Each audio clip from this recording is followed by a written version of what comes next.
ইমাম আহমদ ইবনে হাম্বল তিনি ছিলেন জগৎ বিখ্যাত মুহাদ্দিস, জগৎ বিখ্যাত মুহাদ্দিস। ওনার পুরো জীবনটা উনি হাদিস সংগ্রহের কাজে ব্যয় করেছেন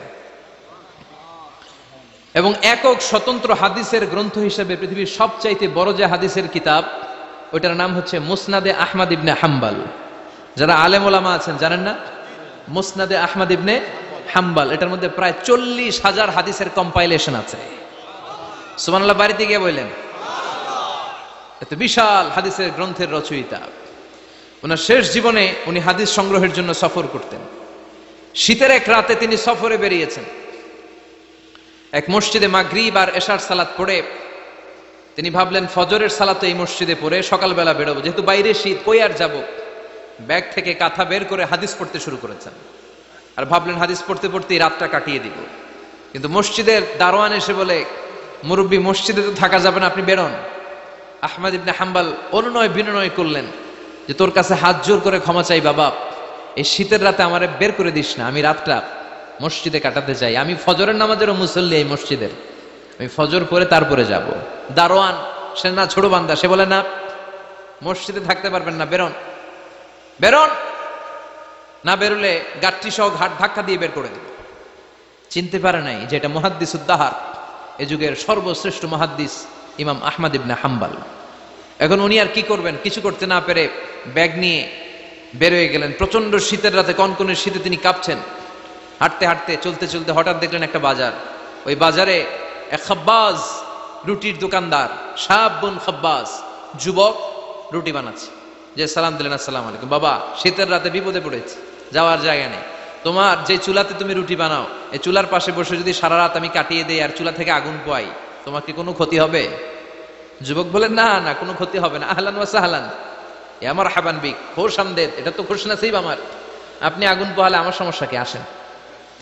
ইমাম আহমদ ইবনে হাম্বল যুবককে শুকরিয়া জানিয়ে আল্লাহর শুকরিয়া করে চুলার পাশে বসে আবার হাদিস পড়তে লাগলেন। কিন্তু তিনি লক্ষ্য করলেন যে যুবকটা একটু পর পর আওয়াজ করে পড়ে আস্তাগফিরুল্লাহ। কি পড়ে? আটা দিয়ে রুটি বানায়, পড়ে আস্তাগফিরুল্লাহ। রুটির খামির বানায়, পড়ে আস্তাগফিরুল্লাহ। খামিরগুলো দলা বেঁধে গোল গোল করে সাজিয়ে রাখে, আর কি পড়ে? বেলুন দিয়ে এগুলোর বলে চুলার ভিতরে ঢুকায় দেয়, আর কি পড়ে? কেউ রুটি কিনতে আসলে তার হাতে রুটি তুলে দেয়, আর কি পড়ে? টাকা দিলে টাকা নিয়ে ক্যাশ বক্সে রেখে দিয়ে কি পড়ে? শুধু পড়ছে আস্তাগফিরুল্লাহ আস্তাগফিরুল্লাহ। ইমাম আহমদ ইবনে হাম্বল তো অবাক, ঘটনা কি, এই যুবকের হলোটা কি? শুধু আস্তাগফিরুল্লাহ। তিনি হাদিসের কিতাবটা বন্ধ করে যুবককে জিজ্ঞেস করলেন, বাবা, আসার পর থেকেই দেখছি তুমি শুধুই পড়ছো আস্তাগফিরুল্লাহ আস্তাগফিরুল্লাহ আস্তাগফিরুল্লাহ, ঘটনাটা কি? কেন এত তুমি ইস্তেগফার পড়ো? যুবক বলল, এটা আমার একটা চিরাচরিত আমল, সব সময় আমি এই আমলটা করি, আমি সব সময় ইস্তেগফারের সাথে আঠার মতো লেগে থাকি, আর সব সময় ইস্তেগফার পড়ার কারণে আল্লাহ তাআলা আমাকে মুস্তাজাবুদ দাওয়া বানিয়ে দিয়েছে। মানে আমি দোয়া করলে দোয়া কবুল হয়ে যায়। এই জীবনে আমি যত দোয়া হাত তুলে করেছি, মুহূর্তের মধ্যে আমার দোয়াগুলো কবুল করে নিয়েছে কে? শুনে তো ইমাম আহমদ ইবনে হাম্বল অবাক, বলে কি, আনতা মুস্তাজাবুদ দাওয়া, তুমি মুস্তাজাবুদ দাওয়া, তুমি দোয়া করলেই কবুল? না, আনা মুস্তাজাবুদ দাওয়া, হ্যাঁ আমি দোয়া করলেই কবুল হয়ে যায়। তুমি জীবনে যা দোয়া করেছো সব পেয়েছো? হ্যাঁ আমি জীবনে যা দোয়া করেছি আমি সব পেয়েছি, সব দোয়া কবুল হয়েছে আমার জীবনে, শুধু একটা দোয়া ছাড়া। ইমাম আহমদ ইবনে হাম্বলের কৌতূহল আরো বেড়ে গেল। সব দোয়া তোমার কবুল হয়েছে, একটা দোয়া কবুল হয় নাই, সেটা আবার কি? যুবক বলতে আরম্ভ করলো, আমার যে দোয়াটা কবুল হয় নাই সেটা হচ্ছে আমি আল্লাহর কাছে অনেকবার দোয়া করেছি, আল্লাহ শুনেছি এই জামানার সবচেয়ে বড় মুহাদ্দিস, তার নাম নাকি ইমাম আহমদ ইবনে হাম্বল। আল্লাহ তোমার কাছে আমার আকুতি, তোমার কাছে আমার মিনতি, আমি যেন এত বড় মুহাদ্দিসের হাতে হাত রেখে মুসাফা করতে পারি আর তার কপালে একটা চুমু দিতে পারি। আমার এই দোয়াটা আজও কবুল হয় নাই, আজও আল্লাহ তাআলা এই দোয়াটা কেন যে কবুল করে না আমি জানি না। একথা শুনে ইমাম আহমদ ইবনে হাম্বল আবেগপ্রবণ হয়ে গেলেন, আর নিজেকে ধরে রাখতে পারলেন না, চোখের পানি ছেড়ে দিলেন আর বললেন, ইয়া শাব, হে যুবক, আহমদ ইবনে হাম্বলের সাথে দেখা করার জন্য তোমার আহমদ ইবনে হাম্বলের দরবারে যাওয়ার দরকার নাই, তোমার এই দোয়াটাও আল্লাহ কবুল করে নিয়েছে। আহমদ ইবনে হাম্বল দেখা দেওয়ার জন্য তোমার দরবারে ছুটে এসেছে। আনা আহমদ ইবনে হাম্বল মুহাদ্দিসুদ দাহর, আমি হচ্ছে আহমদ ইবনে হাম্বল। যুবক নিজেকে ধরে রাখতে পারে না, চোখের পানি ছেড়ে দিয়ে ওই যুগের সবচাইতে বড় মুহাদ্দিসকে জড়িয়ে ধরে হাতের মধ্যে হাত রেখে মুসাফা করে আহমদ ইবনে হাম্বলের কপালে চুমুকে দেয়। আর আহমদ ইবনে হাম্বলের কাছে দোয়া চেয়ে বলল, ও ইমাম, রব্বুল আলামিন আমার জীবনের কোন দোয়া আজকে আর বাকি রেখে দেন নাই। এই যেই দোয়াটা বাকি ছিল এই দোয়াটাও আল্লাহ কবুল করে নিয়েছে। এই দোয়াটাও কবুল, মুস্তাজাবুদ দাওয়া। আপনি সব সময় যদি ইস্তিগফারের সাথে আঠার মতো লেগে থাকতে পারেন, আপনি দোয়া করা মাত্র দোয়া কবুল করে নেবে কে? এজন্য সব সময় অবসরে বসে আছেন, বাস স্টেশনে বসে আছেন, সিএনজিতে চড়ে এক জায়গা থেকে আরেক জায়গায় যাচ্ছেন, বিছানায় শুয়ে আছেন, পড়বেন আস্তাগফিরুল্লাহ। কি পড়বেন? প্রাণ খুলে মন থেকে আওয়াজ করে সবাই পড়েন আস্তাগফিরুল্লাহ। আবারও পড়েন আস্তাগফিরুল্লাহ, চিল্লায় পড়েন আস্তাগফিরুল্লাহ। বিশ্বনবী ইস্তিগফারের অনেকগুলো আলফাজ শিখিয়েছেন। সবচেয়ে সহজ যেটা শিখিয়েছেন সেটার নাম হলো আস্তাগফিরুল্লাহ। বিশ্বনবী জামাতে সালাত শেষে সালাম ফিরিয়ে আওয়াজ করে পড়তেন আল্লাহু আকবার, তারপরে 3 বার পড়তেন আস্তাগফিরুল্লাহ, আস্তাগফিরুল্লাহ, আস্তাগফিরুল্লাহ। পড়ার দরকার আছে না নাই? পড়তে রাজি আছেন তো? সালাম ফেরানোর পরে কি পড়বেন? নাকি দোয়া করার জন্য পাগল হয়ে যাবেন? আল্লাহুম্মা আমিন ইয়া আরহামার রাহিমিন আছে না নাই? পাগল হয়ে যায় দোয়া করার জন্য, কিন্তু তাসবিহগুলো পড়তে চায় না। বিশ্বনবী লম্বা তাসবিহ পড়তেন, সালাম ফেরানোর পরেই আস্তাগফিরুল্লাহ। পড়তে রাজি আছেন? আবার বিশ্বনবী বললেন, যে ব্যক্তি পড়বে আস্তাগফিরুল্লাহ আল্লাযী লা ইলাহা ইল্লা হুয়াল হাইয়ুল কাইয়্যুম ওয়া আতুবু ইলাইহি, যুদ্ধের ময়দান থেকে যদি কেউ পালিয়ে যায় তার কোনো মাফ নাই। এটা অনেক বড় কবিরা গুনাহ। আত-তাওয়াল্লি মিন ইয়াউমিজ যাহফ, যুদ্ধের ময়দান থেকে পালালে ওর কোনো মাফ নাই। বিশ্বনবী বলেন, যুদ্ধের ময়দান থেকে পালিয়ে এসেছে কোন মুসলিম সৈনিক, সেও যদি এই আস্তাগফিরুল্লাহ আল্লাযী লা ইলাহা ইল্লা হুয়াল হাইয়ুল কাইয়্যুম ওয়া আতুবু ইলাইহি মন থেকে পড়ে, তার জীবনের গুনাহ আল্লাহ মাফ করে দিবে। আবার সাইয়েদনা আবু বকর, সহিহ বুখারীর বর্ণনা, বিশ্বনবীরে বললেন, ইয়া রাসূলুল্লাহ আল্লিমনি দুআআন আদউ বিহি ফি সালাতি। ও নবী, আপনি আমারে এমন একটা দোয়া শিক্ষা দেন যেই দোয়াটা আমি নামাজের মধ্যে করব। বিশ্বনবী বললেন, তুমি নামাজের মধ্যে পড়ো, আল্লাহুম্মা ইন্নী যালামতু নাফসি যুলমান কাসীরা ওয়া লা ইয়াগফিরুয যুনুবা ইল্লা আনতা ফাগফিরলি মাগফিরাতাম মিন ইনদিকা ইন্নাকা আনতাল গফুরুর রহিম। সুবহানাল্লাহ। এটারে আমরা বলি দোয়া মাসুরা। এটাও একটা ইস্তিগফার, যেখানেই ক্ষমা চাওয়ার কথা আছে ওইটাই ইস্তিগফার। বুঝতে পেরেছেন? আল্লাহুম্মা ইন্নী যালামতু নাফসি, ও আল্লাহ অনেক জুলুম করেছি, যুলমান কাসীরা, জুলুমের শেষ নাই।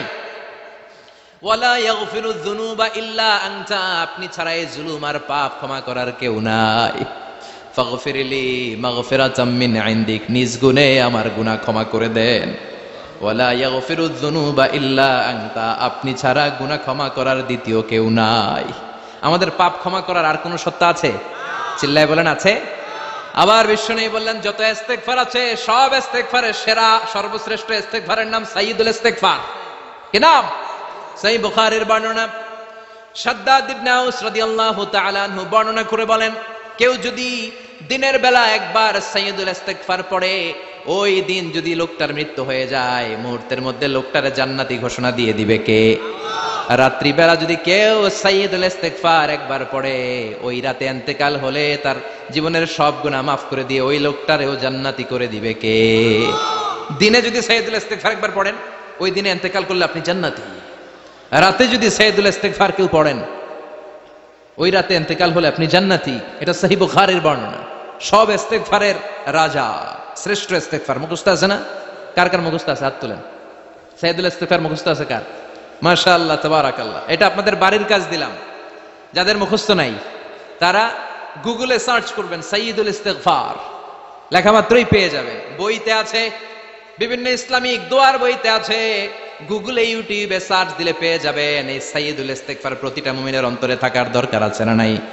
আল্লাহুম্মা আনতা রাব্বি লা ইলাহা ইল্লা আনতা খালাকতানি ওয়া আনা আবদুক ওয়া আনা আলা আহদিকা ওয়া ওয়া'দিকা মাস্তাতা'তু আউযু বিকা মিন শাররি মা সানা'তু আবু'ু লাকা বিনি'মাতিকা আলাইয়া ওয়া আবু'ু লাকা বিযামবি ফাগফিরলি ফাইন্নাহু লা ইয়াগফিরুয যুনুবা ইল্লা আনতা। সুবহানাল্লাহ পড়েন। এটার নাম সাইয়্যিদুল ইস্তিগফার। এটার নাম কি? কত হাবিজাবি দোয়া যে বানায় বানায় পড়ে তার শেষ নাই। বিশ্বনবী যেই দোয়াগুলো শিখাই দিলেন, এগুলো পড়তে সালাত শেষে 1 ঘন্টা সময় লাগবে আপনার। 1 ঘন্টার আগে মুসল্লা থেকে ওঠার কোনো সুযোগ নাই। চিল্লায় বলেন ঠিক কিনা? বিশ্বনবী সালাম ফিরিয়ে আওয়াজ করে পড়তেন আল্লাহু আকবার, 3 বার পড়তেন আস্তাগফিরুল্লাহ, 33 বার সুবহানাল্লাহ, 33 বার আলহামদুলিল্লাহ, 33 বার আল্লাহু আকবার। এরপরে পড়তেন লা ইলাহা ইল্লাল্লাহ ওয়াহদাহু লা শারীকা লা, লাহুল মুলকু ওয়া লাহুল হামদু ওয়া হুয়া আলা কুল্লি শাইইন কাদির। সুবহানাল্লাহ পড়েন। একবার আয়াতুল কুরসি পড়তেন। মান খারাপ আয়াতুল কুরসি দুবুরা কুল্লি সালাতিন মাকতুবাতিন লাম ইয়ামনাহু মিন দুখুলিল জান্নাতি ইল্লাল মাউত। আয়াতুল কুরসি মুখস্থ না সবার? প্রত্যেক ফরজ সালাতের পরে কেউ যদি একবার আয়াতুল কুরসি পড়ে, তার জান্নাতে ঢোকার ক্ষেত্রে আর কোনো বাধা নাই, একটা জিনিস ছাড়া, সেটা হলো মরণ, মৃত্যু। লোকটা মরে না তাই জান্নাতে যায় না, মরলেই জান্নাতি। আয়াতুল কুরসি পড়বেন তো? সালাত শেষে বিশ্বনবী বলতেন আল্লাহুম্মা ইন্না নাসআলুকাল হুদা ওয়াত তুকা ওয়াল আফাফা ওয়াল গিনা, আল্লাহুম্মা আ'ইন্না আলা যিকরিকা ওয়া শুকরিকা ওয়া হুসনি ইবাদাতিক, আল্লাহুম্মা লা মানিআ লিমা আ'তাইতা ওয়া লা মু'তিয়া লিমা মানআতা ওয়া লা ইয়ানফা'ু যাল জাদ্দি মিনকাল জাদ, আল্লাহুম্মা হাব্বিব ইলাইনাল ঈমান ওয়া যায়্যিনহু ফি কুলুবিনা ওয়া কাররিহ ইলাইনাল কুফরা ওয়াল ফুসুক ওয়াল ইসয়ান ওয়াজআলনা মিনার রাশিদিন। সুবহানাল্লাহ পড়ে। অভাব নাই, সহি দোয়ার অভাব নাই, এগুলো থুইয়া বানায় বানায় আন্দাজে মান্দাজে দোয়া কালাম পড়ে। এজন্য মাসনুন যে দোয়াগুলো আছে এগুলো পড়বেন তো? সাইয়্যিদুল ইস্তিগফার মুখস্থ করবেন? কথা দিছেন তো? কথা দিছেন? কারা কারা মুখস্থ করবেন হাত তুলে আমারেন আল্লাহর দেখান। রাজি আছে মুসলমান? আল্লাহ সবাইকে কবুল করুন, আমরা পড়ি আমিন। আবার আল্লাহ বললেন ওয়াল মুস্তাগফিরিনা বিল আসহার,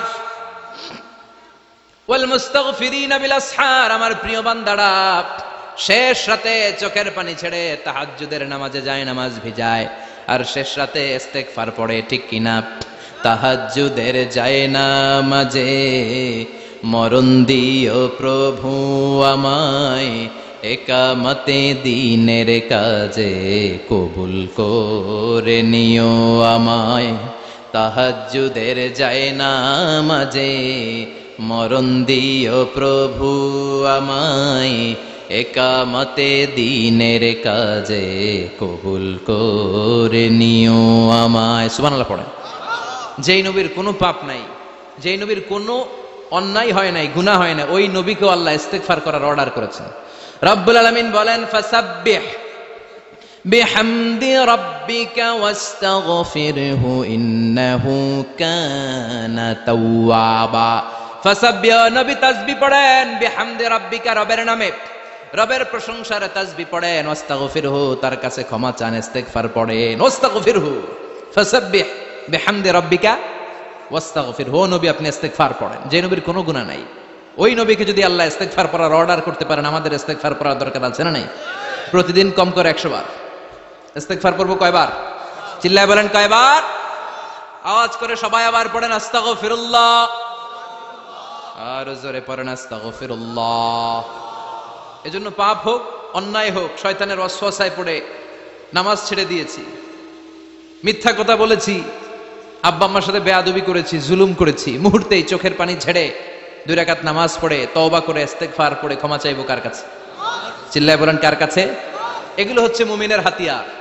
এই তাওবা, এই ইস্তিগফার, this is the weapon of believers. এগুলো বিশ্বাসীদের হাতিয়ার। তলোয়ার, ড্রোন হামলা, মিসাইল, AK-47 এগুলো আমাদের হাতিয়ার নয়। আমাদের আসল হাতিয়ার হচ্ছে তওবা, আমাদের আসল হাতিয়ার হচ্ছে ইস্তিগফার, আমাদের আসল ওয়েপন হচ্ছে জিকির। চিল্লায় বলেন ঠিক কিনা? আর জিকিরটা হতে হবে একজনের নামে। চিল্লায় বলেন তিনি কে? ওয়াযকুর রাব্বাকা ফি নাফসিকা তাদাররুআ ওয়া খীফা ওয়া দুনাল জাহরি বিল কওলি বিল গুদুমি ওয়াল আসাল ওয়া লা তাকুম মিনাল গাফিলিন।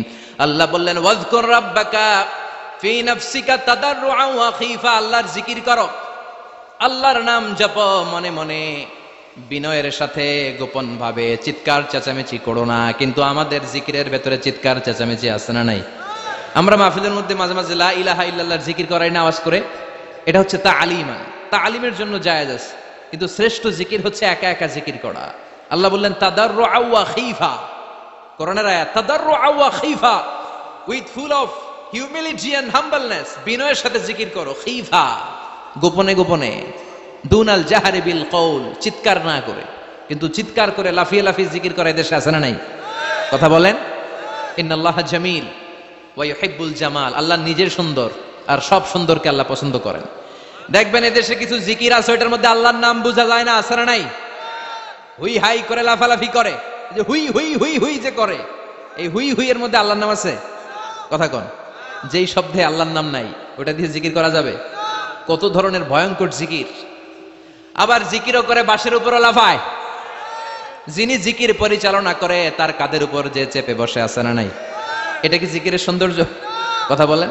আমরা জিকির করব ওই পন্থায় যে পন্থায় বিশ্বনবী করেছেন, সাহাবারা করেছেন। বিশ্বনবী জিকির করতেছেন, সাহাবারা জিকির করতে করতে বিশ্বনবীর কান্দে উঠছে, আছে না হাদিসে? সাহাবারা জিকির করতে করতে খেজুর গাছের চূড়ায় উঠেছে। কথা বলেন। জিকিরের মধ্যে সৌন্দর্য আছে না নাই? এজন্য জিকিরের সৌন্দর্যগুলো অবলম্বন করে যেন আমরা আল্লাহরে ডাকতে পারি। চিল্লায় বলেন ঠিক কিনা? এজন্য রাব্বুল আলামিন বলেন, ফাযকুরুনি আযকুরকুম ওয়াশকুরুলি ওয়ালা তাকফুরুন। বেশি বেশি আমার জিকির করো, তাইলে আমিও তোমাদের জিকির করব। আমরা আল্লাহরে ডাকলে আল্লাহ নাকি আমগরে ডাকে? ভাল লাগে? আল্লাহ বললেন, ফাইন যাকারানি ফি নাফসি যাকারতুহু ফি নাফসি। আমার বান্দা যদি একা একা আমার জিকির করে, আমি আমার বান্দার একা একা জিকির করি। আমার বান্দা যদি মহাসম্মেলনে মহাসমাবেশে সবাই নিয়ে আমারে ডাকে, আমি এর চাইতে শ্রেষ্ঠ একটা মহাসম্মেলন ফেরেশতাদেরকে নিয়ে করে আমার বান্দার জিকির করি। ওয়া ইন তাকাররাবা ইলাইয়া শিবরান তাকাররাবতু ইলাইহি যিরাআন। আমার কোন বান্দা আমার দিকে যদি 1 বিঘত এগিয়ে আসতে চায়, আমি আমার বান্দার দিকে 1 হাত এগিয়ে যেতে চাই। আমার বান্দা যদি আমার দিকে 1 হাত এগিয়ে আসে, আমি আমার বান্দার দিকে 2 হাত এগিয়ে যাই। ওয়া ইন আতানি ইয়ামশি আতাইতুহু হারওয়ালা। আমার বান্দা যদি আমার দিকে হেঁটে হেঁটে আসতে চায়, আমি আমার বান্দার কাছে দৌড়ে দৌড়ে যাই। কি আল্লাহ আমরা পাইছি, ডাক দেয়া মাত্রই, ডাকা মাত্রই তিনি সাড়া দেয়। চিল্লায় বলেন ঠিক কিনা? এজন্য সব সময় আল্লাহর জিকির দিয়ে হৃদয়টারে সিক্ত রাখার দরকার, আছে না নাই? বিষ্ণু বললেন, লা ইয়াজালু লিসানুকা রাতবান মিন যিকরিল্লাহ। সব সময় আল্লাহর জিকির দিয়ে জিহ্বাটারে ভিজায় রাখো। জিকির করেন, লা ইলাহা ইল্লাল্লাহ, লা ইলাহা, লা ইলাহা ইল্লাল্লাহু মুহাম্মাদুর রাসূলুল্লাহ সাল্লাল্লাহু। মাসালুল লাযী ইয়াযকুরু রাব্বা ওয়াল লাযী লা ইয়াযকুরু রাব্বা মাসালুল হাইয়্যি ওয়াল মাইয়িত। যে হৃদয় আল্লাহর জিকির করে আর যে হৃদয় জিকির করে না, বিশ্বনবী বললেন 2 হৃদয়ের পার্থক্য হচ্ছে একটা জীবিত হৃদয় আর একটা মৃত হৃদয়। এখন আপনার হৃদয়কে আপনি কি জিন্দা রাখতে চান না মুর্দা বানাতে চান? আবার আল্লাহ বললেন, আলা বিযিকিরিল্লাহি তাতমাইন্নুল কুলুব। দুনিয়ার কোন জিনিস দিয়ে কলবের পরিচ্ছন্নতা হয় না। দুনিয়ার কোন জিনিস দিয়ে কলব পরিচ্ছন্ন হয় না, কলবের খাদ্য হয় না। কলবের খাদ্য হয় একটা জিনিস দিয়ে, সেটা কি? আল্লাহর জিকির। এজন্য কলবের মধ্যে কি বসাবেন? নাকি আয়না? আয়না বসাইয়া দে মোর কলবের ভিতর বাবারে। কথা কন। আয়না বসাইতে চাই, আছে না নাই? তোর বাবার কলবেই তো আয়না নাই, তোরে কি আয়না দিব? বিশ্বনবী কলবে আয়না বসাইছে, সাহাবারা আয়না বসিয়েছে, আবু হানিফা কলবের ভেতরে আয়না বসিয়েছে, ইমাম শাফিঈ কলবে আয়না বসিয়েছে। কলবে আল্লাহর জিকির ছাড়া কোনো আয়না ফায়না বসানো চলবে না। চিৎকার করে বলেন ঠিক কিনা? আবার বিশ্বনবী বললেন, আফদালুয যিকরি লা ইলাহা ইল্লাল্লাহ। জিকিরের জগতে যত জিকির আছে, শ্রেষ্ঠ জিকির হলো লা ইলাহা ইল্লাল্লাহ। মান ক্বালা লা ইলাহা ইল্লাল্লাহ সিদকান মিন কলবিহি দাখালাল জান্নাহ। ঈমানের সাথে, ইখলাসের সাথে একবার কেউ যদি লা ইলাহা ইল্লাল্লাহ পড়ে, তার জন্য জান্নাতকে ওয়াজিব করে দিবে কে? এটার নাম কালিমাতে তাইয়্যিবা। কি নাম? দারাবাল্লাহু মাসালান কালিমাতান তাইয়্যিবাতান কাশাজারাতিন তাইয়্যিবা আসলুহা সাবিতুন ওয়া ফারউহা ফিস সামা। এই লা ইলাহার নাম আল্লাহ দিলেন কালিমায়ে তাইয়্যিবা। কি নাম? কথা কোন। ঝিনুকের ভেতর লুকিয়ে থাকে যেমন মতি, ঝিনুকের ভেতর লুকিয়ে থাকে যেমন মতি, কালমা শাহাদাতে আছে আল্লাহর জ্যোতি, কালমা শাহাদাতে আছে আল্লাহর জ্যোতি। পড়েন সবাই। ঝিনুকের ভেতর লুকিয়ে থাকে যেমন মতি, ঝিনুকের ভেতর লুকিয়ে থাকে যেমন মতি, কালমা শাহাদাতে আছে আল্লাহর জ্যোতি, কালমা শাহাদাতে আছে আল্লাহর জ্যোতি। সুবহানাল্লাহ পড়েন। তাহলে জিকিরের জগতে সবচেয়ে শ্রেষ্ঠ জিকিরের নাম, চিল্লায় বলেন কি নাম? সাইয়েদনা মুসা আলাইহিস সালাম আল্লাহর ডেকে বললেন, মাবুদ। সহিহ ইবনে হিব্বান, মুস্তাদরেকে হাকিম, দুইটা সহিহ হাদিসের গ্রন্থে হাদিসটা এসেছে। সাইয়েদনা আবু সাঈদ আল খুদরি হাদিসের বর্ণনাকারী। বিশ্বনবী বললেন, মুসা আলাইহিস সালাম আল্লাহর ডেকে বললেন, আল্লাহ আল্লিমনি কালিমাতান আদউ বিহা, ও আল্লাহ এমন একটা স্পেশাল জিকির আপনি আমারে শিক্ষা দেন, এই জিকির দিয়ে আমি আপনারে ডাকবো। এই জিকিরটা জানবে শুধু আমি, আর জানবেন আপনি, দুনিয়ার কেউ জানবে না। এমন একটা জিকির শিখান যে জিকিরটা কেউ জানে না, জানবে শুধু আমি আর জানবেন আপনি। কথা শুনতেছেন? প্রশ্ন করছে কে? হ্যাঁ, আল্লাহ প্রশ্ন করছে। প্রশ্ন করেছে কে?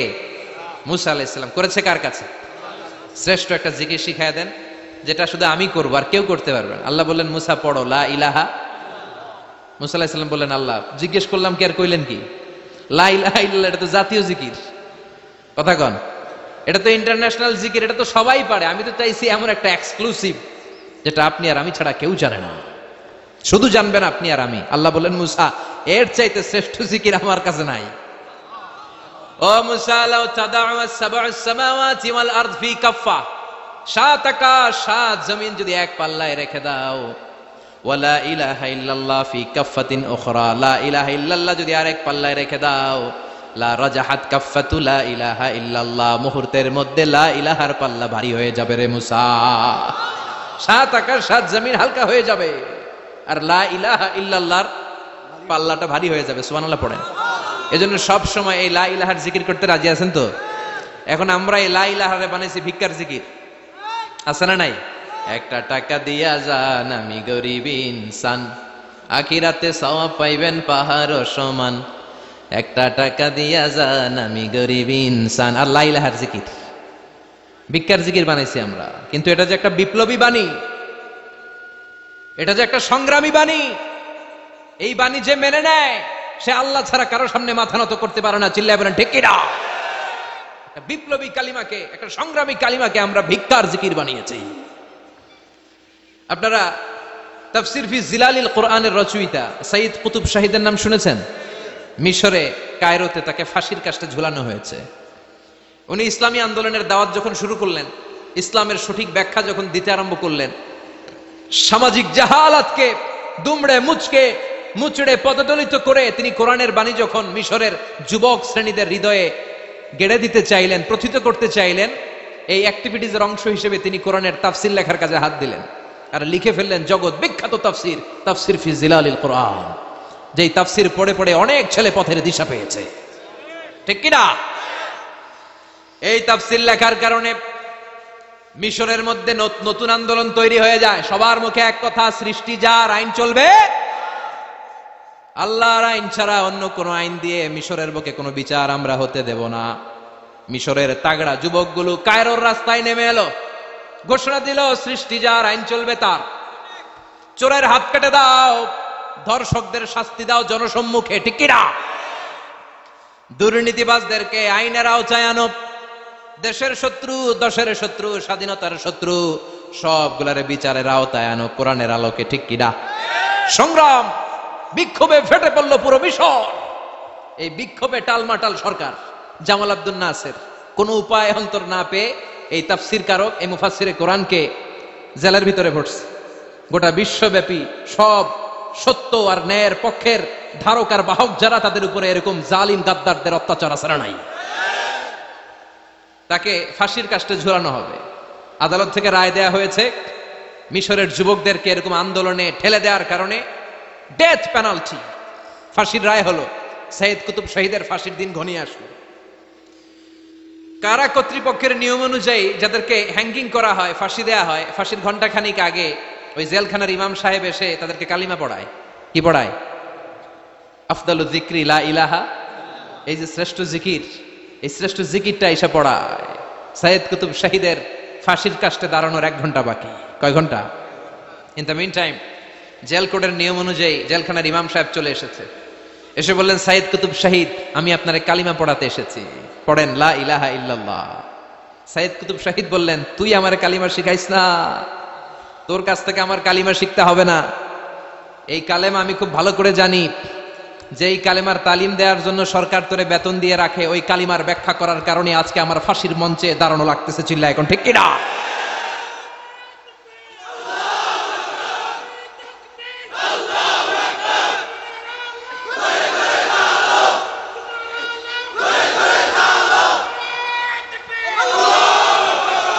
একই কালেমার তালিম তুমি দাও, তোমার টাকার বান্ডিল দেয়, আর ওই কালেমার এক্সপ্লেনেশন ব্যাখ্যা আমি সমাজে দিয়েছি তাই আমারে ফাঁসি দেয়। তার মানে তোর কালেমা আমার কালেমা দুইটা আলাদা কালেমা, তোর কালেমা আমার কালেমা এক কালেমা না। চিল্লা এখন ঠিক কিনা? তার মানে কালেমায় আর কালেমায় পার্থক্য আছে না নাই?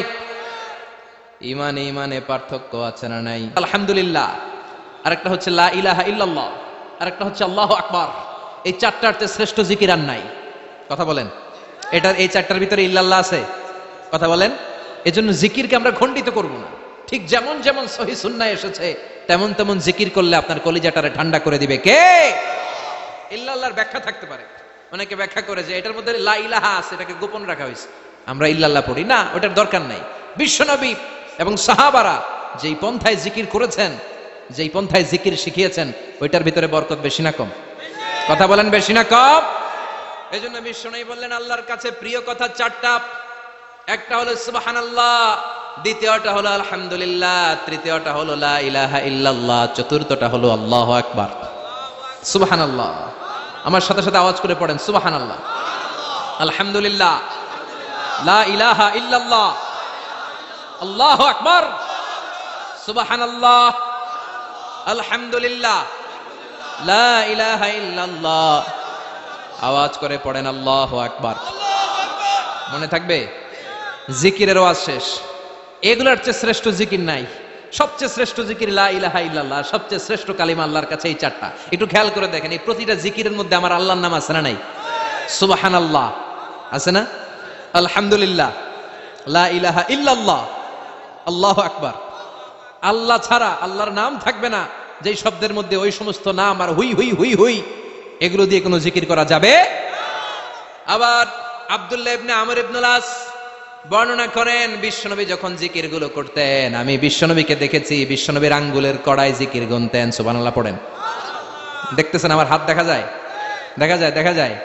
রাআইতুন নাবিয়্যা, আব্দুল্লাহ ইবনে আমর ইবনুল আসের বর্ণনা, রাআইতুন নাবিয়্যা ইয়াকিদুত তাসবিহা বিয়ামিনিহি, আমি বিশ্বনবীকে ডান হাতের গিড়ার ভেতরে তাসবিহ গুনতে শুনেছি, তাসবিহ গুনতে দেখেছি। সুবহানাল্লাহ পড়েন। এখন আমরা লম্বা তাসবিহ ছড়া নেই না, এটা জায়েজ, কিন্তু শ্রেষ্ঠ হচ্ছে হাতের গিড়ায় গোনা। এই প্রতিটা গিড়া in the day of judgement আপনার পক্ষে সাক্ষী দিবে। মনে থাকবে? কিভাবে গুনবেন? বা হাতে না ডান হাতে? ডান হাত উঁচু করেন সবাই, এইভাবে। নামাজ শেষ, আল্লাহু আকবার পড়ে 3 বার ইস্তেগফার পড়ে গোনা শুরু, এইভাবে সুবহানাল্লাহ। ঠিক আছে? এরপর আলহামদুলিল্লাহ, এরপর আল্লাহু আকবার। সবাই রাজি তো? সবাই রাজি? আল্লাহ তুমি কবুল করো। আরো জোরে পড়েন আমিন। তাহলে আমরা তাওবার পদ্ধতি জানলাম, কেন আমরা ইস্তেগফার পড়বো জানলাম, এরপরে জিকিরের খুঁটিনাটি জানলাম। এবার কেমন করে আল্লাহর কাছে দোয়া করবো এটাও জানার দরকার আছে না নাই? বিশ্বনবী বললেন আর দোয়া মুখুল ইবাদা, দোয়া হলো ইবাদতের নির্যাস। যে দোয়া করে না সে কিছুই করে না। তিরমিজির আরেক বর্ণনায় বিশ্বনবী বললেন আর দোয়া হুয়াল ইবাদা, দোয়াটাই হলো ইবাদত, দোয়াটাই ইবাদত। ধরেন আমি দোয়া করা শুরু করলাম, এটাই ইবাদত। নামাজ যেমনি ইবাদত, জিকির যেমনি ইবাদত, হজ করা যেমনি ইবাদত, দোয়া করাটাও। এজন্য প্রতি নামাজের শুরুতে দোয়া আছে না নাই? সূরাতুল ফাতিহার আরেক নাম সূরাতুদ দোয়া, দোয়ার সূরা। আমরা প্রত্যেকবার সূরা ফাতিহা যখন পড়ি আমরা পড়ি ইহদিনাস সিরাতাল মুস্তাকিম। সবাই পড়েন ইহদিনাস সিরাতাল মুস্তাকিম। ও আল্লাহ, আপনি আমাদেরকে সরল সঠিক পথ দেখান। পড়েন আমিন। O Allah, show us the right path, show us the correct path, show us the middle path. আল্লাহ মধ্যম পন্থা দেখান, মাঝামাঝি রাস্তাটা দেখান, সিরাতুল মুস্তাকিম দেখান। আমাদেরকে রাস্তা দেখায় কে? কথা বলেন না। আমরা যদি পথ ভুলে যাই, পথ দেখায় দেয় কে?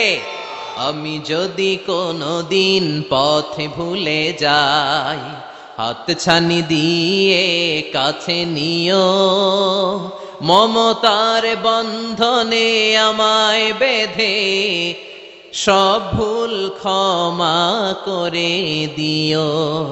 আমি যদি কোনো দিন পথ ভুলে যাই, হাত ছানি দিয়ে কাছে নিও, মমতার বন্ধনে আমায় বেঁধে সব ভুল ক্ষমা করে দিও।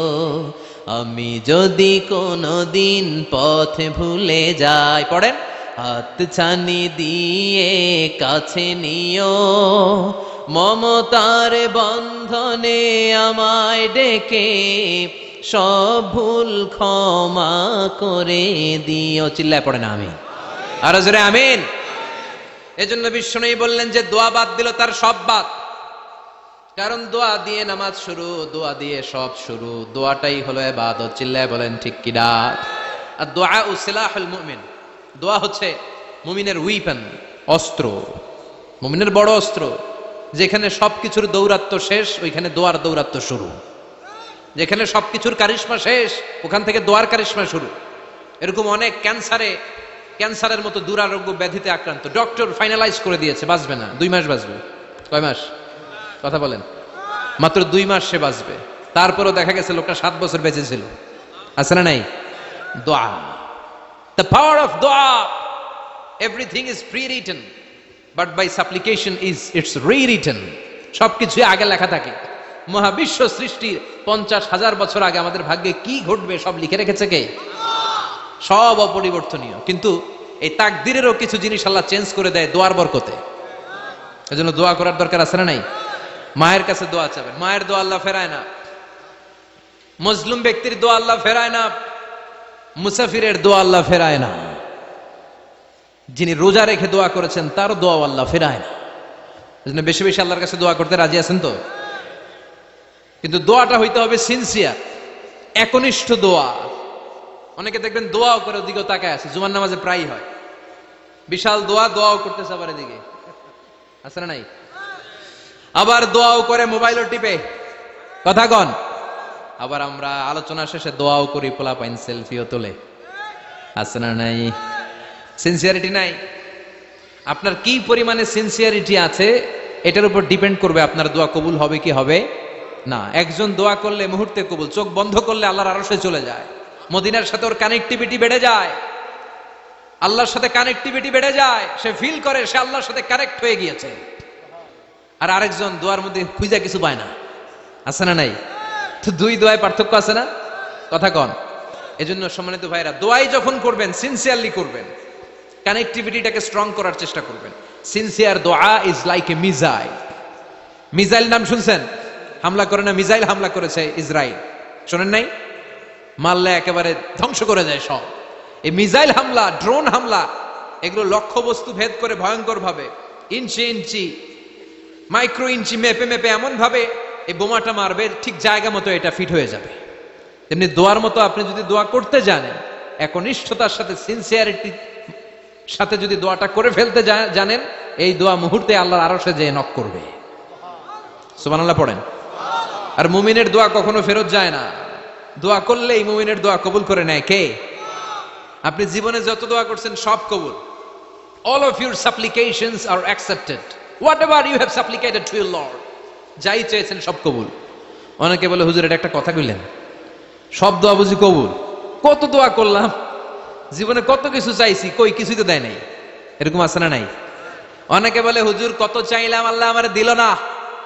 5টা আল্লাহ মেয়ে দিয়েছে, একটা ছেলের জন্য কাবাঘর ধরেও দোয়া করে আসছি, হাজরে আসওয়াদ ধরে দোয়া করে আসছি, মুলতাজামে দোয়া করে আসছি, আরাফাতের ময়দানে দোয়া করছি, কই আল্লাহ দিল না। আর আপনি ওয়াজে কোন যত দোয়া করছেন সব কবুল করে নিছে কে? কন্ট্রাডিক্ট হয়ে গেল না? আমি বললাম সব দোয়া কবুল, আর আপনারা কইতেছেন কই কত কিছু তো পাই নাই। আল্লাহর দোয়া কবুল করার 3টা পদ্ধতি আছে। কয়টা? আপনাদের জিমানি আসছে? কথা শুনতেছেন তো? 3টা পদ্ধতিতে তিনি দোয়া কবুল করেন। চিল্লায় বলেন কয়টা? আপনি দোয়া করা মাত্রই আল্লাহ দোয়াটা অ্যাকসেপ্ট করে নেয়। আল্লাহ বলে accepted, rejected he never shed your সাপ্লিকেশন is rejected. তোমার দোয়া রিজেক্ট করে দিলাম, এটা আল্লাহ কখনো বলে? সুবহানাল্লাহ পড়বেন না? দোয়া করা মাত্রই কবুল করে কে? তবে 3টা পদ্ধতিতে করে। চিল্লায় বলেন তো কয়টা? যখনই যা চাইবেন আল্লাহ বলে দেব দেব দেব, দেব না কখনো বলে না। তিন পদ্ধতিতে কবুল হয়। পদ্ধতি নাম্বার 1, কোন বিষয় আল্লাহর কাছে চাইলেন, দোয়া করলেন, আল্লাহ বলে দেব দেব বলেই তিনি দিয়ে দেয়, ফলে আপনি পেয়ে যান, আপনি খুশি, সুবহানাল্লাহ পড়েন। পদ্ধতি নাম্বার 2, আপনি আল্লাহর কাছে কিছু চাইলেন, আল্লাহ তখনও বলে বান্দা তোরে দেব, রিজেক্ট করে দিলাম এটা বলে না, দেব তবে এখন না, লেটার অন, একটু দেরি করে, পরে দেব, কখন দিলে আমার জন্য ভালো, আমার চেয়েও ভালো জানে কে। তাহলে মাঝে মাঝে সাথে সাথে দেয়, মাঝে মাঝে দেরি করে দেয়। পদ্ধতি নাম্বার 3, আল্লাহর কাছে দোয়া করলেন, আল্লাহর কাছে কায় মনোবাক্যে চাইলেন, তখনও আল্লাহ বলে বান্দা আমি দেব, তুই নিরাশ হইস না, তবে এখন দেব না, দেরি করেও দেব না, কিয়ামতের কঠিন ময়দানে যেদিন বিপদে পড়ে যাবি ওই দিন দেব। যেদিন পিতা সন্তানরে চিনে না, সন্তান পিতারে চিনবে না, পীর সাহেব মুরিদরে চিনবে না, মুরিদ পীর সাহেবরে চিনবে না, মুসল্লি ইমাম সাহেব চিনবে না, ইমাম মুসল্লি চিনবে না, নেতা কর্মী চিনবে না, কর্মী নেতারে চিনবে না, চিল্লা এখন ঠিক কিনা? কেউ কাউরে চিনবে না, কেউ কাউর কোনো উপকার আসতে পারবে না, ওই কঠিন দিনে তোরে আমি দেবরে গোলাম। তাহলে এই যে এতগুলা দোয়া ছোটবেলা থেকে আনটিল টুনাইট, এই রাত পর্যন্ত যে দোয়াগুলো আল্লাহর কাছে করছেন, লস হয়েছে? চিল্লায় বলেন লস হয়েছে না লাভ? লস না লাভ? আল্লাহ বলে গোলাম চা বেশি বেশি দোয়া কর, উজিবু দাওয়াতাদ দাঈ ইযা দাআন, আমার বান্দা আমার কাছে চাইতে দেরি হয়ে যায়, দোয়া কবুল করতে দেরি হয়, এজন্য বারবার চাইতে, না দিলেও চাপ, না দিলেও একটু পরে দিবে, দেরি করে দিবে, যখন আমার জন্য উপকার হবে ভালো হবে তখন দিবে, তা না হলে কিয়ামতের ময়দানে দিবে, চিল্লায় বলেন ঠিক কিনা? বেশি বেশি দোয়া করবেন, সবার জন্য করবেন, নিজের জন্য করবেন, ফ্যামিলি মেম্বারসদের জন্য করবেন, শুভাকাঙ্ক্ষীদের জন্য করবেন, শত্রুদের জন্য বেশি করবেন, হেটার্স যারা আছে ওদের জন্য বেশি দোয়া, আল্লাহ যেন এগুলোর হেদায়েত দেয়। ইসলাম বিরোধী যারা এদের জন্য দোয়া, হিন্দু বন্ধু থাকলে এদের জন্য দোয়া, হেদায়েতের দোয়া, ঠিক কিনা? সবাই সবার জন্য দোয়া করেন। অনেকে কয় হুজুর আমি আরেকজনের জন্য করবো কেন, হ্যাটটা হ্যাঁ করবো, আমার দোয়া আমি করুম, আছে না নাই? না, আপনি তার জন্য করবেন। আপনি যদি আপনার ভাইয়ের জন্য দোয়া করেন, ফেরেশতারা বলে ওয়ালাকা বিমিসলিন, মানে আল্লাহ সে তার ভাইয়ের জন্য যে দোয়া করলো এই দোয়াটা আগে তার জন্য তুমি কবুল করে নাও। আপনি যদি দোয়া করেন আল্লাহ আমার ভাই অসুস্থ, তুমি তারে সুস্থ করে দাও, ফেরেশতারা বলে আল্লাহ যেই লোকটা দোয়া করলো তার মধ্যে যদি কোনো রোগ থাকে আগে তারে সুস্থ করে দাও, পরে বাইরে। ফেরেশতাদের দোয়া কবুল করে নেয় কে? আপনার দোয়া কবুল হইতেও পারে নাও হইতে পারে, কিন্তু ফেরেশতারা আল্লাহর কাছে দোয়া করলে এটা কবুল হবে না? আপনি যদি দোয়া করেন আল্লাহ আমার ভাইয়ের আর্থিক অবস্থা খুব খারাপ, তারে ধনী বানিয়ে দাও, ফেরেশতারা বলে ওয়ালাকা বিমিসলিন, ও আল্লাহ এই দোয়াকারী তার ভাইয়ের জন্য যেই দোয়াটা করেছে আগে তার জন্য দোয়াটা কবুল করে নাও। সুবহানাল্লাহ পড়েন। এজন্য বেশি বেশি দোয়া করতে রাজি আছেন?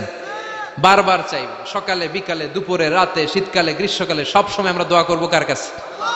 আল্লাহর কাছে। বারবার চাইলে আল্লাহ খুশি হয়ে যায়, বারবার না চাইলে আল্লাহ রেগে যায়। দুনিয়ার সিস্টেমের একেবারে বিপরীত। আমি যদি এই ভাইয়ের কাছে কোন একটা বিষয় নিয়ে আজকে যাই, ভাই আমারে 1000 টাকা দেন, বিপদে পড়ছি, দিল 1000 টাকা, নেন বিপদ সারেন, উদ্ধার হন। এক সপ্তাহ পরে আবার ভাইজান বড় বিপদে আছি, 1000 টাকা, তারপরে উনি লজ্জায় পড়ে দিবে, আসছে যখন দেই। পরের সপ্তাহে আবার মিয়া সাহেব 1000 টাকা, ওই দিন বলবে ভাই 1000 নাই 500 নিয়ে যান, কথা কন। এর পরের মাসে যদি বলি ভাই বিপদে পড়ছি, দিবে নাকি? লাঠির বাড়ি আছে না নাই? প্রতি সপ্তাহে সপ্তাহে তোমার বিপদ, কথা কন। তার মানে এই দুনিয়ার সিস্টেম হচ্ছে একটা বিষয় নিয়ে বারবার কারো কাছে যাওয়া যায় না, চাওয়া যায় না, শরম লাগে, কথা কন। কিন্তু আল্লাহর সিস্টেমটা একেবারে উল্টো। আল্লাহর কাছে বারবার না চাইলে তিনি রেগে যায়। তিরমিজির বর্ণনা, ইন্নাহু মান লাম ইয়াসআলিল্লাহ ইয়াগদাব আলাইহি, যে ব্যক্তি কোনো বিষয় নিয়ে বারবার আল্লাহর বিরক্ত করে না তার উপর আল্লাহ রেগে যায়। আর বারবার চাইতে যে লোকটা আল্লাহরে বিরক্ত করতে চায় তার উপর আল্লাহ খুশি হয়ে যায়। এজন্য চাবেন আল্লাহর কাছে আজকে থেকে, চাবেন। দোয়া করলে যে কবুল হয় বিশ্বাস হয় মুসলমান। নেক আমলের ওসিলা দিয়ে দোয়া কবুল হয়। আপনার জীবনে যদি কোনো নেক আমল থেকে থাকে, যে নেক আমলগুলো আপনি আল্লাহর সন্তুষ্টির জন্য করেছেন, আমি আজকের মাহফিল আল্লাহর নামে একটা কসম কেটে বলে যাই, ওয়াল্লাহি আল্লাহর কসম করে আমি আপনাদের বলছি, আপনার জীবনের এমন কোন নেক আমল যদি থাকে যে আমলটা শুধুমাত্র কেবলমাত্র আপনি আল্লাহকে খুশি করার জন্য করেছিলেন, ওই নেক আমলের ওসিলা দিয়ে দোয়া করতে দেরি হবে, দোয়া কবুল হতে দেরি হবে। বিশ্বাস হয়? সন্দেহ লাগছে মনে হয়। বিশ্বাস হয় সবার? নেক আমলের ওসিলা। ওই ন্যাক আমলটা শুধুই হয়েছে কার জন্য? চোখের পানি ছাড়ছিলেন এক রাতে আল্লাহর ভয়ে, কাউরে দেখানোর জন্য না, ওই ন্যাক আমল। রাত্রিবেলা হেঁটে যাচ্ছিলেন মসজিদের পাশ দিয়ে, দেখলেন দান বাক্স লেখা, কেউ নাই, কেউ নাই। কচকচে 500 টাকার নোট বের করে ঢুকাই দিছিলেন। এটা হচ্ছে শুধু আল্লাহরে দেখানোর জন্য ন্যাক আমল, ঠিক কিনা? আল্লাকা সিররুন ইনদাল্লাহ বাইনাকা আনতা ওয়া বাইনাল্লাহ, আল্লাকা সাদাকাতুন তাখফা লা ইয়ালামুহা ইল্লাল্লাহ, আল্লাকা সিররুন ইনদাল্লাহ বাইনাকা আনতা ওয়া বাইনাল্লাহ, আল্লাকা সাদাকাতুন তাখফা লা ইয়ালামুহা ইল্লাল্লাহ। সুবহানাল্লাহ পড়েন। আল্লাকা সিররুন ইনদাল্লাহ, তোমার আর তোমার রবের মাঝে গোপন কিছু আছে কি যেটা আল্লাহ ছাড়া কেউ জানে না? তোমার কি কোনো গোপন দান আছে কি যেটা আল্লাহ ছাড়া কেউ দেখেনি? সুবহানাল্লাহ পড়েন। এমন কোন আমল যে আমলটা আপনি করেছিলেন শুধু আল্লাহর খুশির জন্য, ওই আমলের ওসিলা দিয়ে দোয়া করলে কবুল করবে কে? বিশ্বাস হয়? সহিহ বুখারীর বর্ণনা, সালাসাতুন ফিল গার। বনী ইসরাইলের জামানায় 3 জন লোক সফরে বেরিয়েছে। বানোয়াট ঘটনা না, এটা বুখারীর ঘটনা। সফরে বেরিয়েছে, মরুভূমির মাঝখানে প্রতিমধ্যে প্রচন্ড তুফান আর বৃষ্টি। বৃষ্টি থেকে বাঁচার জন্য এর একটা পাহাড়ের গুহার ভেতরে ঢুকেছে। হঠাৎ থান্ডার, বজ্রপাত, বিজলি, মুষলধারে বৃষ্টি। বৃষ্টির পানিতে পিচ্ছিল হয়ে উপর থেকে বিশাল প্রকাণ্ড একটা পাথরের খণ্ড এসে গুহার মুখের মধ্যে আটকে গিয়েছে। যেই গুহার মুখ দিয়ে তারা ঢুকেছে, ওইখানে বিশাল একটা পাথর গড়িয়ে এসে উপর থেকে বলল, অন্ধকার, ভিতরে কোনো আলো নাই, কোনো জনমানব নাই, বাঁচানোর কেউ নাই, কিচ্ছু দেখা যায় না, ঘুটঘুটে অন্ধকার। বাইরে থেকে আলো আর অক্সিজেন যে আসবে ওই সুযোগটাও নাই। 3 জন বুঝে গেল আমাদের মৃত্যু এখানেই হবে, আমাদের কঙ্কাল গুলো শত শত বছর এখানে পড়ে থাকবে, কেউ উদ্ধারের জন্য আসবে না, ঠিক কিনা? বাঁচানোর কেউ নাই, অক্সিজেন যতটুকু আছে কিছুক্ষণ পরে এটাও শেষ হয়ে যাবে। 3 জনের একজন বলল, আমাদের বাঁচানোর কেউ নাই, একজন ছাড়া তিনি কে? আমাদের 3 জনের জীবনের এমন কোন নেক আমল আছে কিনা যেটা দিয়ে আল্লাহর কাছে দোয়া করা যায়? কার জীবনে কি নেক আমল আছে যেই নেক আমলটা দুনিয়ার কোনো মানুষকে দেখানোর জন্য করা হয় নাই, শুধু করা হয়েছে কার জন্য? এরকম কোন নেক আমল থাকলে দোয়া করা শুরু করো, এছাড়া আমাদের বাঁচার কোনো উপায় নাই। একজন দোয়া করা শুরু করলো। হাদিসে লম্বা একটা হাদিস, আমি সরল বঙ্গানুবাদ শোনাচ্ছি। একজন দোয়া করা শুরু করলো। একজন বলতে শুরু করলো, আল্লাহুম্মা কানা লি আবাওয়ান শাইখান কাবীরান, ও আল্লাহ, আমার বৃদ্ধ বৃদ্ধা মা বাবা ছিল, আমি পেশায় ছিলাম রাখাল, প্রতিদিন রাখালগিরি করার পরে, ছাগলের দুধ দোহন করার পরে যখন বাসায় ফিরে আসতাম, সবার আগে আমি আমার আব্বা আম্মারে দুধ খাওয়াতাম। আব্বা আম্মাকে দুধ খাওয়ানোর পরে আমার সন্তানদের মুখে, আমার স্ত্রীদের মুখে আমি দুধ তুলে দিতাম। একদিন আমার আসতে দেরি হয়ে গেল, এসে দেখি আব্বা আম্মা ঘুমিয়ে গেছে। দুধের বাটি নিয়ে আমি আব্বা আম্মার মাথার সামনে দাঁড়িয়ে রইলাম। মনে মনে ভাবলাম, আব্বা আম্মা যখন ঘুম থেকে জাগবে, আব্বা আম্মারে আগে আমি দুধ খাওয়াবো, তারপরে ছেলে মেয়েরে খাওয়াবো, স্ত্রীদেরকে খাওয়াবো। দাঁড়িয়ে রইলাম। আমার ছেলে মেয়েরা এসে আমার কাছে বললো, আব্বা খাবার দাও। আমি দেই নাই। ক্ষুধার জ্বালায়, ক্ষুধার যন্ত্রণায় পাগল পড়া হয়ে আমার কলিজার টুকরা ছেলে মেয়েগুলো আমার পায়ের মধ্যে পড়ে কাঁদতে লাগলো, আব্বা একটু দুধ দাও, ক্ষুধা লেগেছে। ও আল্লাহ, আমি দেই নাই। ফজর পর্যন্ত দাঁড়িয়ে রইলাম। ফজরের সময় যখন আব্বা আম্মা ঘুম থেকে উঠলেন, সবার আগে আব্বা আম্মারে দুধ খাওয়ালাম, তারপরে ছেলে মেয়েদের মুখে তুলে দিলাম। ও আল্লাহ, ও আল্লাহ, ওই দিনে সারা রাতটা আমি দাঁড়িয়ে আব্বা আম্মার জন্য যে দাঁড়িয়েছিলাম, দুনিয়ার কাউরে দেখানোর জন্য নয়, শুধু তোমারে খুশি করার জন্য। ওই রাতের ইবাদতটা যদি তোমার কাছে পছন্দ হয়, বা ফাররিজ আন্না মা নাহনু ফি, আজকে যেই বিপদে আমরা আছি, বিপদ থেকে তুমি বাঁচাও। বলার সাথে সাথে 1/3, 1/3 পাথরটা ডান দিকে সরে গেল। সুবহানাল্লাহ পড়বেন না? এবার বাইরে থেকে আলো আসতে শুরু করেছে, অক্সিজেন ঢুকতে শুরু করেছে, তাদের মনের মধ্যে স্বস্তি ফিরে এসেছে। এবার দ্বিতীয় জন দোয়া শুরু করলো, আল্লাহ, আমার এক চাচাতো বোন ছিল, এত সুন্দরী, আমার জীবনে এত সুন্দরী নারী আমি দেখি নাই, এত সুন্দরী নারী।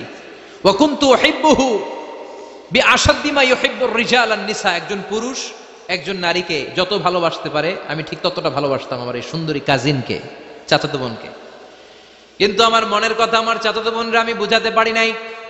একদিন লজ্জা শরমের মাথা খেয়ে চাচাতো বোনরা আমি বললাম, তোরে আমি বড্ড ভালোবাসি, একান্তে আমি তোরে চাই। চাচাতো বোন বলল, এত এত স্বর্ণ মুদ্রা যেদিন জমাতে পারবা ওই দিন আমারে পাবা। এবার আমি স্বর্ণ মুদ্রা জমাতে লাগলাম। জমাতে জমাতে জমাতে জমাতে বছর শেষে স্বর্ণ মুদ্রার থলে নিয়ে চাচাতো বোনের হাতে দিলাম। চাচাতো বোন আমার অপকর্মে রাজি হয়ে গেল। গোপন একটা রুমের ভেতরে আমরা ঢুকলাম, দুইজনেই জামা কাপড় খুলে নেকেড হলাম, জিনা করব, পাপ কাজ করব।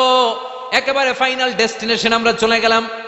পাপ কাজ যখন আমরা শুরু করব, ইন দা মিন টাইম আমার চাচাতো বোন আমার ডেকে বলে, ও আমার চাচাতো ভাই, ইত্তাকিল্লাহ, ইত্তাকিল্লাহ, আল্লাহরে ভয় কর, আমার সতীত্ব নষ্ট করে দিস না। আল্লাহ ওই মুহূর্ত থেকে ফিরে আসা কোনো পুরুষের পক্ষে সম্ভব ছিল না। ইত্তাকিল্লাহ, এই বাক্যটা শুনে, তোমার আওয়াজ শুনে আমার কলিজার মধ্যে কাঁপুনি ছুটে গিয়েছে। তোমার নাম শুনে আমি আর ধৈর্য ধারণ করতে পারি নাই, চিৎকার মেরে জামা পেড়ে ওই ঘর থেকে বের হয়ে গেলাম। ও আল্লাহ, শুধুমাত্র কেবলমাত্র একমাত্র তোমার ভয়ে ওই দিন আমি আমার চাচাতো বোনের সাথে পাপ কাজে লিপ্ত হই নাই। আল্লাহ রে, ওই দিনের আমলটা যদি তোমার দরবারে কবুল হয়ে থাকে, আজকের বিপদের দিনে তুমি আমাদের বাঁচাও। বলা মাত্রই এই দোয়া আল্লাহর কাছে এত কবুল হয়েছে, কারণ আল্লাহর ভয় এটা পৃথিবীর সবচেয়ে বড় ইবাদত। চিল্লায় বলেন ঠিক কিনা? যাদের হৃদয়ে আছে আল্লাহর ভয়, তারা কভু পথ ভুলে যায় না। আল্লাহর প্রেম ছাড়া এই দুনিয়ায় কারো কাছে কোনো কিছু চায় না। ঠিক কিনা? আল্লাহর ভয় আল্লাহর কাছে সবচেয়ে বড় প্রিয় ইবাদত। আল্লাহর কাছে দোয়াটা এত পছন্দনীয় হয়েছে, মুহূর্তের মধ্যে 2/3 পাথরটা গুহার মুখ থেকে ডান দিকে সরে যায়। 2/3 পাথর এখন সরে গিয়েছে। এবার তারা বেরোতে চেষ্টা করলো, দেখা যায় হাত বেরোয়, কারো পা বেরোয়, মাথা বেরোয়, কিন্তু পুরো বডিটা নিয়ে বেরোয়া যায় না। বাকি আছে কয়জন? কথা কন। এবার 3 নাম্বার লোক দোয়া করতে শুরু করেছে, আল্লাহ ইন্নী ইস্তাজারতু উজারা ফাদাফা'তু সামানাহুম।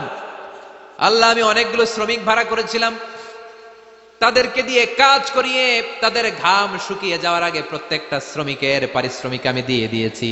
সবগুলো শ্রমিক আমার কাছ থেকে পারিশ্রমিক বুঝে নিয়েছে, একজন ছাড়া। একজন না নিয়ে চলে গেছে। তার টাকা তারে আমি বুঝাই দিতে পারি নাই। তার রেখে যাওয়ার টাকা দিয়ে আমি কয়েকটা ছাগল কিনলাম। ওই ছাগল পালতে পালতে বাচ্চা দিল, আরো বাচ্চা দিল, দিতে দিতে বিশাল ছাগলের ডেইরি ফার্ম বানালাম। 1 যুগ পরে ওই শ্রমিক এসে বলে, হে আমার মালিক, 12 বছর আগে তোমার কাছে কাজ করেছিলাম, টাকা কিন্তু নেই নাই, টাকা দাও।